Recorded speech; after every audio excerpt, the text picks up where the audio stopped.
question. You know, maybe it's because I'm thinking of the word induction wrong. You know, is there like a time limit to how long you do this, then you do the next bit? Do you know what I mean? Yeah.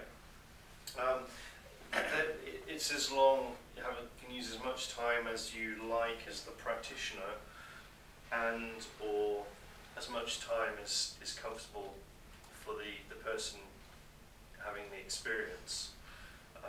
Generally I do person-centered. So for most purposes it'd be basically as much time as they want, pretty much, to go from one stage to another. Another sort of answer to that, that's a sort of general thing, if you like. In terms of this exercise specifically, you're almost like testing at each stage, and then you go on to the next one as you start to become even more comfortable with the process. As you got the pattern, you're doing it now, and you're going to be doing it even more with the next steps. So you're building on this, you get better and better at this. Hand fixation, basically looking to get attention. You want the eyes to become, it's good to raise the hands a little bit, it's good to focus the attention, and to get the hand to raise a bit, so the eyes are a little bit strained, a bit of eye strain, yeah? In the sense that the eyes go a little bit, the muscles are working a bit more, so they naturally want to close and naturally want to relax. So as you're suggesting to the person, and as your eyes focus on this even more, you can notice your eyes starting to feel sleepy, feeling more and more relaxed, as if they want to close but not yet, as you're focusing. So you can build it up even more. And then it's a convincer for the person. They feel that, so if you're doing this cold, so to speak, so you haven't done any sort of pre-talk or anything with somebody, then they can get the sense that they may interpret that what you're saying matches their experience, and maybe a convincer for them that they feel that they're going into hypnosis. So the more they do this, and so it's a fixation of attention, and the eyes start to relax. It's going to make it easier for them to relax, and then go into other steps. I'll come to your question in a minute. So this is mainly just check that their eyes fixated and their eyes closed. That's pretty much what you want for stage one. Stage two, it's good I quite like to take my time with the arm bit, because I want to feel that they're giving me all the weight. That's also giving you all the control. Because if they're holding back, if they're still holding it up, then they haven't really let go. So you can work with, let's say, someone who's more resistant. In fact, the more you do it, the more they'll just go through it anyway. But if you get them to actually literally almost like hand over control, you can calibrate that through the arm, and just relax, so you can actually facilitate the process, and they can focus on the experience. You just want them to just let go and have an experience. You can guide them through it, so it's important you have that trust, that they know that you're taking care of them. They're in a safe space, and you have that rapport. You've done this with them. So I wait till they're relaxed, and if they're still not relaxed, after a few seconds with this, I'll say, "Oh, you're doing too much work. You've been working too hard. Just allow me to do this for you. Just give me all the weight. Relax on your shoulders, your arm, and when they drop their hands, when I drop your hand, touches your thigh comfortably, and I count from 1 to 3, you're going to go 10 times deeper. So you're adding a bit deeper each time. And fractionation is just you're basically getting compliance as well. So the more compliance you get, the more control that's handed over, and the more fixation of attention you've got. You're testing each stage before you're actually going to go into the real work that you're going to do, the real stuff that you want to do in terms of how you utilise that. You're freeing up that attention so they can actually do something with it, do something really nice, something really lovely. It's interesting with hypnosis, all somebody needs to do is actually follow instructions. So if somebody follows your instructions, you can lead them into trance. You don't need anything else. You can even say to somebody, you can even reframe things, say, I'm not going to do hypnosis with you, I'm just going to ask you to just follow my instructions. I'm going to guide you through a closed eye process. So a closed eye process is a reframe for hypnosis. So if somebody says, hypnosis, because they have control issues, but they'll have control issues in other areas of their lives. It's not about hypnosis, it's perception of control, not necessarily wanting to let go straight away. You can just help them to feel more comfortable using different words. It's a closed eye process, which will help you to take even more control of your own state, which is the truth. It's actually their state, and they are even more in control of their blood pressure, their breathing, their senses. They can really use even more of their attention the more they go into an altered state, and use that for a purpose rather than, just allow them to use that focus in a way that's good for them. Does that answer it? So in terms of time, just what feels comfortable for you and the client is perhaps how I put it. And I'll check it. Those are the things that I'm looking for at each stage. I know that the more the person goes in and out of trance, the deeper they're going to go, and the faster they can go in each time. So if I do this at least 3 times, but if I really wanted to, I would do it 10 or 12 times. I could even do this 24 times, do it 100 times. The more they do it, then I'm just going to say, close your eyes and they'll go deep into a trance. Because they know how to go in and out of it.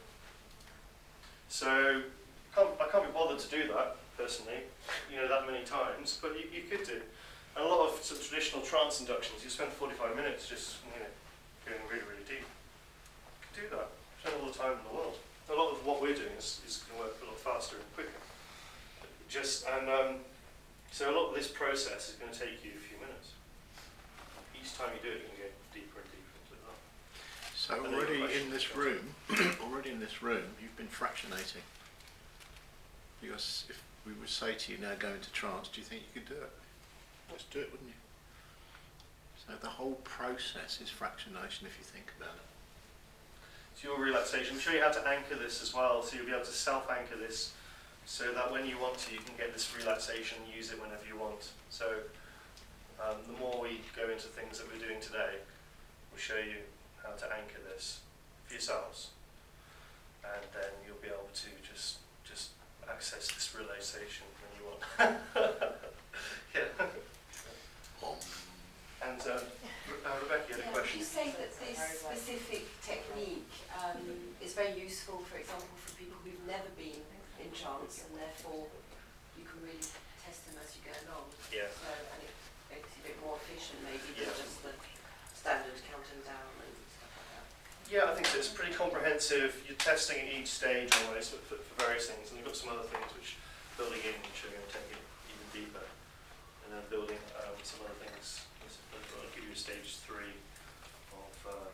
I'll show you those as they come. To see a little bit more surprise, if you like. Not surprise, more of a bit more mystery leading to it.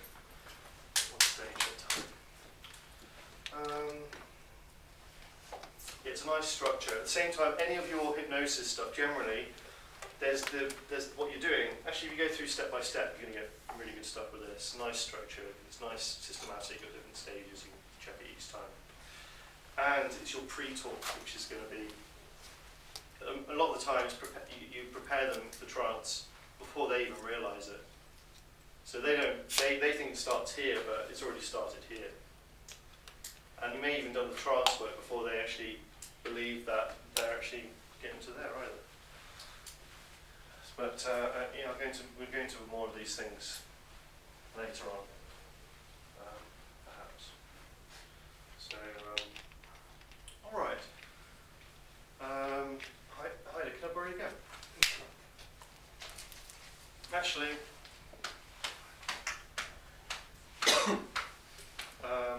because of time, it's close to lunch, and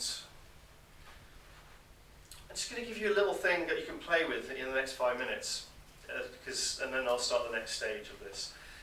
Can I borrow somebody else? Just anybody randomly? Okay. Don't let me leave quick. you here. I No, want to have lunch. just quick. They have a Spaniard in the works. You can grab a seat next to me, facing me a bit.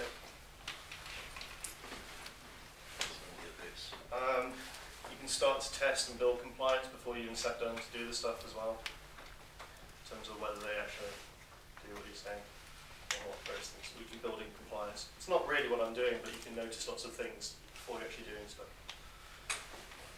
But stage hypnosis and things like that, it's very important. You're going to want to know how these things are going. And I'm not really that interested in compliance, I'm just interested in having experience. So, Okay, I'm just going to ask you just to mirror me. I'm not going into a trance yet. All I'm going to ask you to do is when I move a hand, just look me in the eyes, use your peripheral vision, just follow my hand. Your job is just to follow my hand wherever it goes. Just a good, natural, unconscious movement. So you may find that, yes, that's right. As my hands start to move, that your unconscious can track it naturally.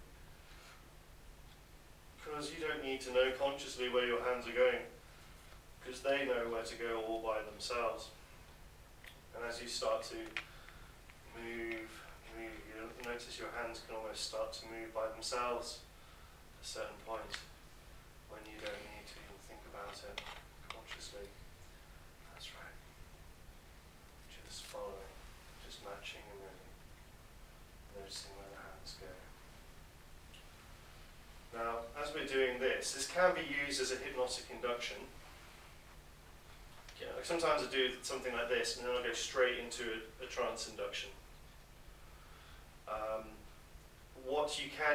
I use this for two purposes really. One, either for trance induction, to go straight into a trance induction. You can check compliance, you can check whether the person's starting to make natural unconscious movements.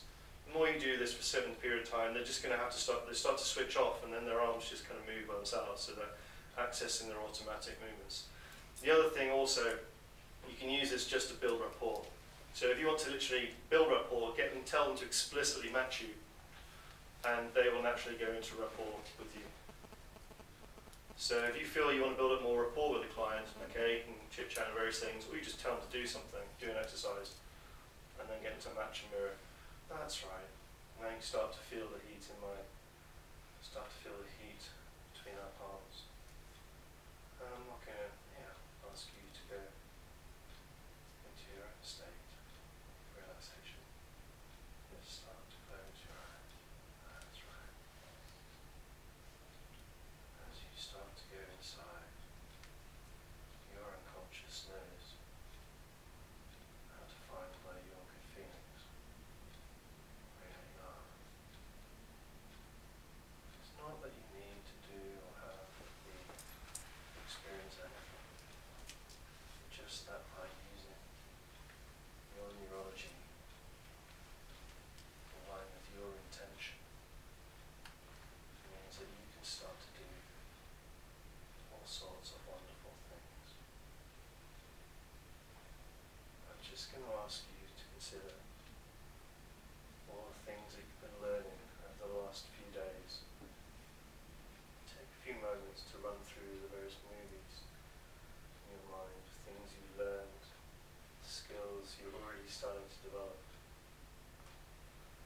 things that are becoming part of your behaviour without you even needing to realise them. Because your unconscious knows how to do this for you. Inside your mind you can find all sorts of capabilities and skills that can help you to find even more of the learnings that are really good for you. So I'm just going to ask you to take a few moments. I'm just going to touch your wrists here. That's right. Relax, relax. I'm going to shake this wrist in a few moments. 1, 2, 3. Relax. That's right. I'm going to shake this wrist. And count to 3. And when I do, you're going to relax 10 times deeper. 1, 2, 3. That's right. All the way down. Relaxing. Being comfortable. Choosing your own space to feel really good about what it is that you don't need to consider. What your unconscious can come up with new behaviours for you to feel good for no reason at all. Just because it's your birthright. Just because you are a wonderful human being. Just because there is so much beauty and joy and anticipation and excitement for life that you can experience at any moment. Because your unconscious knows what good feelings are. I'm not going to ask you to recall this.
nice lunch and we'll see you after the break.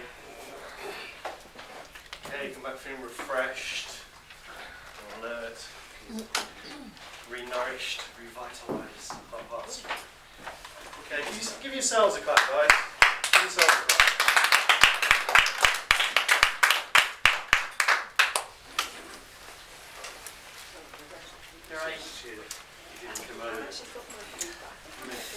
I feel like seriously instead of laughing. You going to go and get something there? Yeah, just. So yeah, I don't know if right away. I wouldn't say so. anyone going to Pret or to test? Yes. Yeah. Because I'm wounded yesterday.